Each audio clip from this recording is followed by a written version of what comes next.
সম্মানিত ভিউয়ার্স, আসসালামু আলাইকুম ওয়া রাহমাতুল্লাহি ওয়া বারাকাতুহু। আশা করি সবাই মহান আল্লাহর অশেষ রহমতে ভালো আছেন। তো ভিউয়ার্স, স্কিল শেয়ার স্টুডিওর মাইক্রোসফট ওয়ার্ড বাংলা টিউটোরিয়ালের আজকের পর্বে আপনাদেরকে দেখাবো ইনসার্ট মেনু থেকে ইলাস্ট্রেশন এবং লিঙ্কসের কাজ। তো এর আগের ভিডিওতে আমরা পেজ এবং টেবিল সম্পর্কে দেখিয়েছি।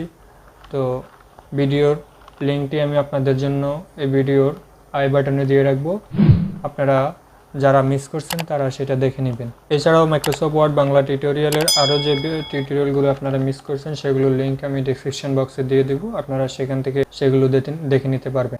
তো ভিউয়ার্স, চলুন শুরু করি আমাদের আজকের টিউটোরিয়াল।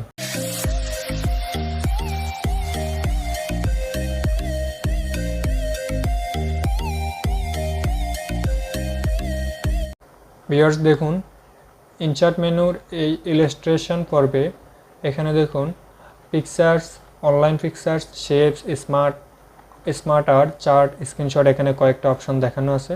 তো আমরা এখানে কাজ করব pictures, shape, smart art, chart এবং স্ক্রিনশট সম্পর্কে।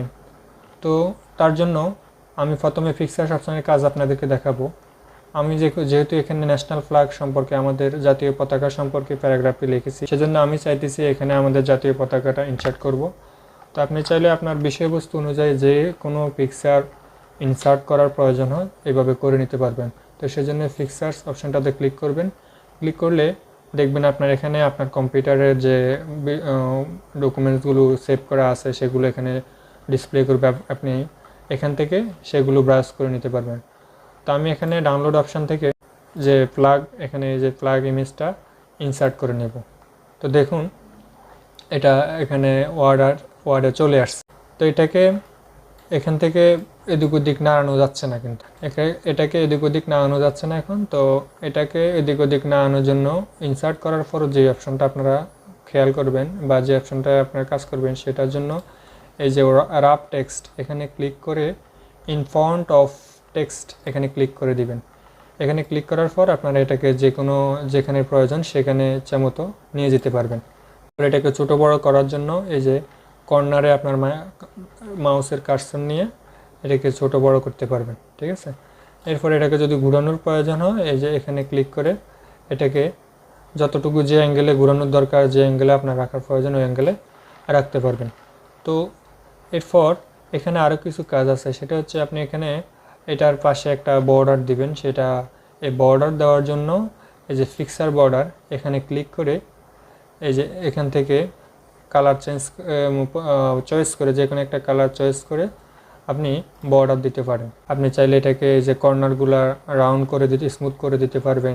বিভিন্ন ধরনের বর্ডার আছে, চাইলে এগুলো দিতে পারবেন। তো এই হলো পিকচার ইনসার্টের কাজ। দেন এখানে ক্লিক করে ডিলিটে চাপলে আপনার পিকচারটি চলে যাবে। তো দ্বিতীয়ত যেটা হচ্ছে সেটা হচ্ছে অনলাইন পিকচার, সেটা আমাদের প্রয়োজন নাই। এটা হচ্ছে আপনার অনলাইন থেকে সরাসরি পিকচার ডাউনলোডের কাজ, এটা দরকার নেই। আমরা প্রয়োজনে আগে পিকচার ডাউনলোড করে তারপর এখানে এইভাবে ইনসার্ট করে নেব, যেটা আমাদের জন্য সহজ হবে। এরপর হচ্ছে শেপস, এখানে ক্লিক করলে দেখেন এখানে অনেকগুলা শেপ এখানে আছে, বিভিন্ন ধরনের ডিজাইনের। আপনার যেটা প্রয়োজন হয় সেটা এখান থেকে ইনসার্ট করে নেবেন। ধরুন আপনার এই যে এটার প্রয়োজন হচ্ছে, তখন এটাতে ক্লিক করার পর এটা এখানে চলে আসবে। আসার পর আপনি এটার কালার এখান থেকে চেঞ্জ করে নিতে পারবেন। এখানে আরও অনেকগুলো কালার আছে, আপনার যেটা প্রয়োজন অনুযায়ী এখান থেকে কালার সিলেক্ট করে নেবেন। সিলেক্ট করে নেওয়ার পর এটাকে সাইজে ছোট বড় করবেন, ছোট বড় করা যাবে। এটা এদিক ওদিক স্ক্রলও করা যাবে, সমস্যা নেই। এটা হচ্ছে আমি এটা নিয়ে দেখালাম। আপনার যদি প্রয়োজন হয় এখানে আরও অসংখ্য শেপ আছে, আপনার যেটা প্রয়োজন হয় সেটা এখান থেকে বাছাই করে নেবেন। এরপর এখানে এটার এডিটিংয়ের আরও অনেকগুলো অপশান আছে, যেখানে শেপ ফিল আপনি এখান থেকে কোন কালার দিবেন, এখানে কয়েকটা কালার দেওয়া আছে, তবে আপনি চাইলে এখান থেকে আরও কালার অ্যাডজাস্ট করতে পারেন। এরপর শেপ আউটলাইন হচ্ছে আপনার যে শেপটা আপনার ইনসার্ট করবেন সেটার বাইরের অংশে যে একটা বর্ডারের মতো দাগ থাকবে সেটা কেমন হবে, সেটা আপনি চাইলে এখান থেকে সিলেক্ট করে নিতে পারেন। দেখুন পরিবর্তন হচ্ছে, কিন্তু এভাবে আপনি যে কোনো প্রয়োজনীয় শেপ এখান থেকে ইনসার্ট করে নিতে পারেন। তো ভিউয়ার্স, এবার হচ্ছে স্মার্ট আর্টের কাজ হচ্ছে আপনার বিভিন্ন ক্ষেত্রে দেখা গেছে সার্কেল দেখানোর প্রয়োজন হয় বা পর্যায়ক্রমিক বিভিন্ন অবস্থা দেখানোর প্রয়োজন হয়, তো সেজন্য আপনি এখান থেকে এইগুলা শেপগুলা সিলেক্ট করে এখানে সেই কাজগুলো করতে পারবেন। আমি আপনাদেরকে একটা করে দেখাচ্ছি, সেটা হচ্ছে ধরুন আমি এই যে লাইফ সার্কেল এটাকে নিলাম বা ধরুন এটা নিলাম, নেওয়ার পরে এখানে ওকেতে ক্লিক করলাম, দেখুন আমার এটা এখানে চলে আসছে। ঠিক আছে, এখন এখানে চলে আসার পর প্রথমে আমরা এটা এক একটা কালার দেব। ঠিক আছে, এক একটা কালার দিয়ে তারপর আমরা কাজ করি। আর চাইলে আপনি সবগুলোর একই কালার দিতে পারেন, কোনো সমস্যা নেই। তো এখানে টেক্সট লিখবেন কি, ধরুন সাপোজ আমি একটা লিখতেছি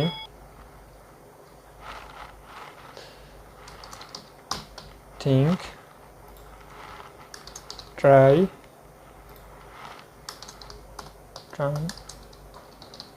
turn around, try, then success। ব্যাস, এইভাবে আপনারা চাইলে এখানে যে কোনো যেটা আপনার প্রয়োজন পড়ে সেই অনুযায়ী নিতে পারবেন। এখানে আপনি ফন্টের স্টাইল চেঞ্জ করতে পারবেন কিভাবে, বিভিন্ন ধরনের, যে এখানে কয়েকটা আছে, এখানে চাইলে আপনি যেটা খুশি সেটা দিয়ে আপনার সার্কেলটা সাজাতে পারেন। এবার আমি আপনাদেরকে দেখাবো এই যে এখানে চার্ট। আপনি চাইলে বিভিন্ন ধরন আপনার গণিত, বিভিন্ন বিষয় ভিত্তিক নাম্বারের একটা তালিকা বা একটা মেধাক্রম তৈরি করতে পারবেন এখান থেকে নিয়ে। ধরেন আমি এটা নিলাম, নেওয়ার পর এই যে এখানে আপনি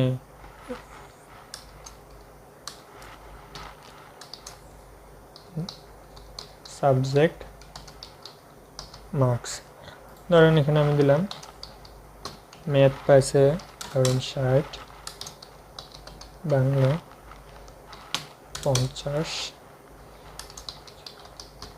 ইংলিশ 65, আর্টে পাইছে 80। ওকে, দেওয়ার পর এটা কেটে নিই। এবার আপনি এখানে কোন বিষয়ে কি পাইছেন, এটার হচ্ছে নিচে যে ম্যাথ, বাংলা, ইংলিশ, আর্ট এগুলো বিভিন্ন কালার, আর উপরে মূল বিষয়বস্তুটা হচ্ছে কি মার্কসের উপরে। তো আপনি এখান থেকে এটাকে পজিশন চেঞ্জ করে নিতে পারেন বিভিন্নভাবে। ঠিক আছে, এখান থেকে আপনি ফন্টের উপরে নিচে সাইডে এগুলো পজিশন চেঞ্জ করে নিতে পারেন।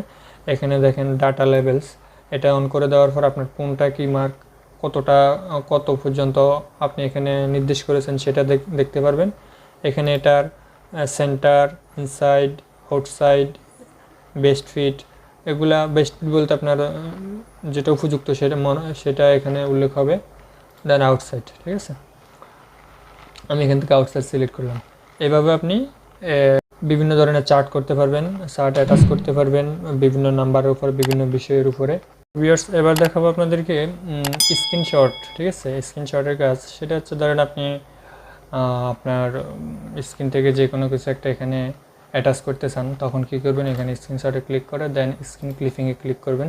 ক্লিক করার পর আপনার যে জায়গায় ওয়ার্ড ডকুমেন্ট ওপেন করছেন, ওয়ার্ড ডকুমেন্টটা হাইড মানে মিনিমাইজ হয়ে যাবে। যাওয়ার পর ধরুন আমি স্ক্রিনটা এখানে এটা দিব, যতটুকু পর্যন্ত প্রয়োজন ততটুকু পর্যন্ত সিলেক্ট করে দেন সিলেক্ট করা শেষ করলে এখানে আপনার এটা চলে আসবে। দেন এখানে রাফ টেক্সটে ক্লিক করে in font of text click করার পর আপনি এটাকে যে কোনো জায়গায় যে কোনো দিকে মুভ করাতে পারবেন। ধরুন আমি এখানে এই যে প্লাগ অফ বাংলাদেশ এটা সম্পর্কে এই যে উইকিপিডিয়ার যে বিস্তারিত বিষয়বস্তু এগুলো আমি ওখানে ইনসার্ট করব। তো তখন কি করব, আপনার যেখান থেকে স্ক্রিনশটটা নিব সেটা ওপেন করার পর ওয়ার্ড ডকুমেন্টটা ওপেন করবেন, করার পর ইনসার্টে গিয়ে স্ক্রিনশট, দেন স্ক্রিন ক্লিপিংয়ে যাওয়ার পর এই যে এখান থেকে আপনি যেটুকু প্রয়োজন ততটুকু সিলেক্ট করে বাস এই যে এখানে ইনসার্ট করতে পারবেন। দেন এখানে ইন ফ্রন্ট অফ টেক্সটে ক্লিক করে এটাকে যে কোনো জায়গায় নিতে পারবেন। ঠিক আছে, উপরে নিচে মাঝখানে যেখানে প্রয়োজন এখানে নিতে। তো বেশ, এবার আমি সর্বশেষ যে স্টেপটি আপনাদেরকে দেখাবো সেটা হচ্ছে হাইপার লিঙ্ক। ঠিক আছে, হাইপার লিঙ্কের কাজ হচ্ছে মূলত ধরুন আপনার এই পর্যন্ত লেখা পর আপনার এখানে যে কোনো একটা ফাইল বা একটা ফোল্ডার সম্পর্কে এখানে বলার পর এখন অন্য কাউকে পাঠানোর পর বা অন্য কেউ আপনার এখানে এসে কাজ করবে, তখন আপনার এই ফোল্ডারটা কোথায় আছে সে তো মানে খুঁজতে হবে। তখন এই বিষয়টা সহজ হয়। এই যে হাইপার লিঙ্ক করে দিয়ে ওই ফোল্ডারটা এখানে ইনসার্ট করে দিলে, ধরুন আমি এখানে হাইপার লিঙ্কে ক্লিক করার পর ধরুন আমি আমার ভিডিও যে যে জায়গায় স্টক রাখি সেখান থেকে সেই ফাইলটা এখানে হাইপার লিঙ্ক করে দেবো। তো সেই জন্য আপনি আপনার যে জায়গায় রাখছেন, আমি রাখছি সি ড্রাইভে, দেন পার্সোনাল, দেন এই যে ইউটিউব ডকুমেন্টস, যে ইউটিউব ভিডিও, দেন ওকে। এই যে দেখেন এই drive, personal, YouTube documents, YouTube video, ঠিক আছে। তারপরে যে এটা এখানে লিঙ্ক হয়ে গেল। এখন এখানে আপনি যাবেন কিভাবে? এখানে তো আর কোনো যাওয়ার সিস্টেম নাই। তো এখানে দেখেন কার্সরটা এখানে রাখার পর এখানে লেখা ওঠে Ctrl+ক্লিক, এখানে ক্লিক করলেই আপনি এই ফাইলটাতে যাবেন। তো আমরা করে দেখি একবার। কন্ট্রোল চেপে ধরে ক্লিক করলে এই যে আমার ইউটিউব, এই যে দেখেন ইউটিউব ডকুমেন্টস, ইউটিউব ভিডিও, এই লোকাল ডিস্ক, ঠিক আছে, এই ড্রাইভ থেকে, ঠিক আছে। তো এটা হচ্ছে হাইপার লিঙ্কের কাজ। আপনারা এটা এই হাইপার লিঙ্ক ব্যবহার করে আপনাদের ওয়ার্ড ডকুমেন্টের কাজ আরও সহজ করতে পারবেন। তো ভিউয়ার্স, আজকের জন্য এই পর্যন্তই। আশা করি আপনাদের যে বিষয়গুলো দেখাইছে এগুলো আপনাদের ভালো লেগেছে এবং আপনাদের কাজে আসবে। তো যারা যারা আমার ভিডিওটি দেখছেন তাদেরকে অনেক অনেক ধন্যবাদ। যারা সাবস্ক্রাইব করছেন তাদেরকে অনেক অনেক ধন্যবাদ। যারা এখনও সাবস্ক্রাইব করেন না আমার চ্যানেলটি, তাদের কাছে একটু ছোট্ট রিকোয়েস্ট থাকবে আমার চ্যানেলটি সাবস্ক্রাইব করার জন্য, যদি আমার ভিডিওটি ভালো লাগে এবং আমার দেখানো জিনিসগুলো যদি, টিউটোরিয়ালগুলো যদি আপনাদের কাজে আসে। তো ঠিক আছে, আজকের জন্য এখানে। সবাই ভালো থাকবেন, সুস্থ থাকবেন। আসসালামু আলাইকুম রহমতুল্লাহি ওয়া বারাকাতুহু।